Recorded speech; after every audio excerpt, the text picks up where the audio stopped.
Ah yes, Yieldy Phillips. Somebody sent me a video not long ago of what was basically a Philips rip-off. It was a copy of a record player that they made back in the 70s or early 80s. One of the ones that folded up like a suitcase.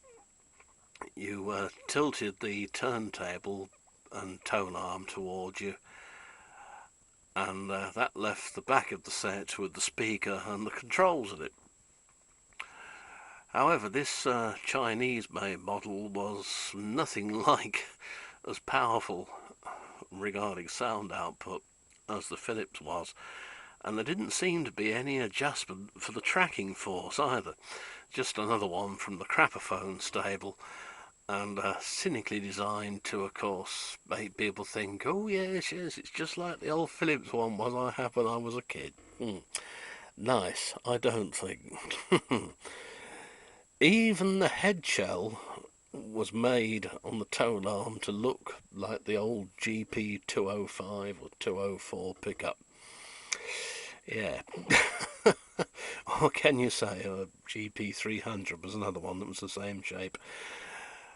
And all plugged in via a sort of pentagonal connection at the back, straight into the tone arm, which had a tracking adjustment on it usually, either done from below inside the machine or by means of a simple lever. Yeah, dead easy. Nice and simple.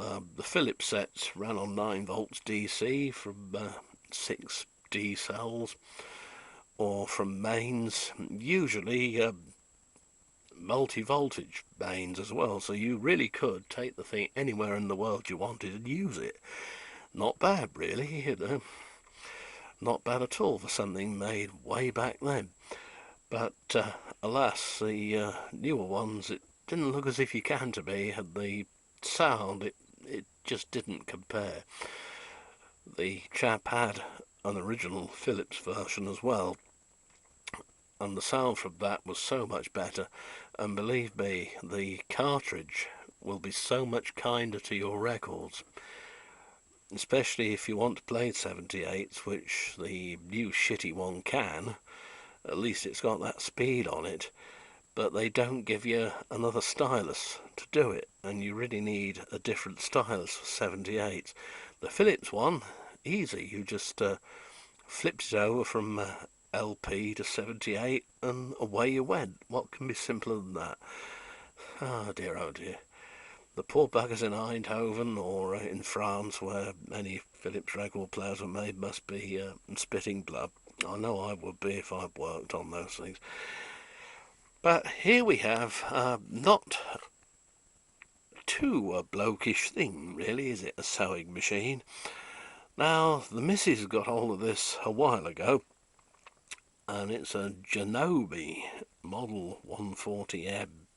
It's a sort of miniature sewing machine, made in the PRC. What ain't these days? And about all this is good for, really, is winding bobbin, she says, which you can do on here. And as it winds more on, it'll shut off because the cotton touches that and moves this over and clunk. But when she tried sewing with it, forget anything thicker than, really thin stuff like this. It certainly wouldn't cope with curtain material, and that was its downfall. Not very heavy curtain material at that, really. But whatever it was enough to desynchronize the machine.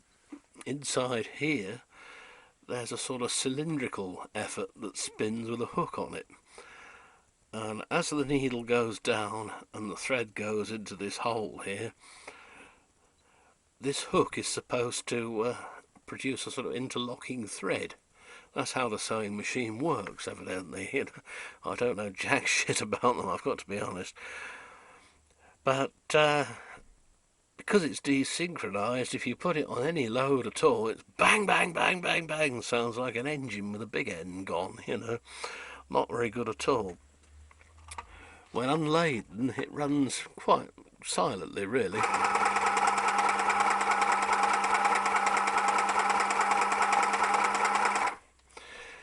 Runs off a little 9-volt power supply, 1200 milliamp. There's your foot pedal. But it now looks as if the only thing this will be good for really is, well, I can use the foot pedal to control the pump under the sink that brings the rainwater up. I need to wash my hands in the garden, or she does, and that's about it. It's a shame really, because like this Crosley, well, Philips rip-off record player, if they'd only tried a wee bit harder, they could have had a really nice product. But oh well, what do I know? What do I know? I know I'm getting old, I'm being sensible, and I mustn't be sensible, or we'll have every hipster under the sun criticising us for eternity. Dear oh dear, what has the world come to? My grandma had a Singer sewing machine, and it was old when Grandad found it when he went out one morning on his way to work. He found it on the dustbins, believe it or not, and they brought it back. He brought it back, and he did a bit of oiling and cleaned a few things, and off this old Singer went, didn't it? Sweet as a nut. And it was still working when dear old Gran passed away a couple of years ago. But as for today's modern junk, it looks as if this sort of thing is, well, every bit as bad as the modern Crosley record players. Yeah. I think I'm going to go and play something on the Philips stereogram to cheer myself up. Anyway, see you soon. Hope you're all well out there.